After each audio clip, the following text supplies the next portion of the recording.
Society Group. Mula sa report ni Chris Lucas. Sir Chris, go ahead po. Pinapanawagan ng grupong Stop Corruption Organization of the Philippines sa pangunguna ni Dr. Rick Fulgencio kay Pangulong Bongbong Marcos na silipin ang mga anomalya sa pagpapatupad ng National ID System sa bansa.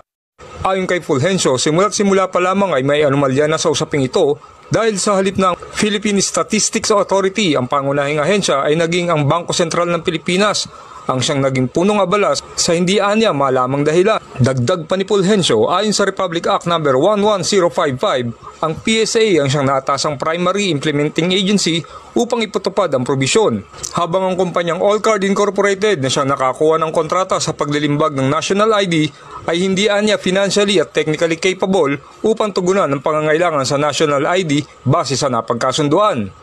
Suma total ay aabot sa 116 million cards ang kailangan ayon sa kontrata at dapat na makapag-produce ng 136,000 IDs kada araw. Subalit sa katunayan ay halos 80,000 ID lamang ang nagagawa ng private contractor na Allcard Incorporated. Well, ang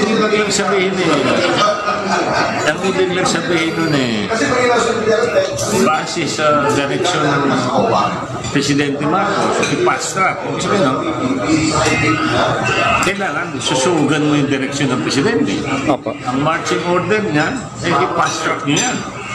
So, paano mo ipapast track? Wala nang kapasidan eh. Palaging short ang production niya. So, may problema. So, paano ngayon paano ngayon mangyayari? Yung gusto ng Presidente. So, ang suggestion namin, we want to make sure na alam ng Presidente ano nangyayari.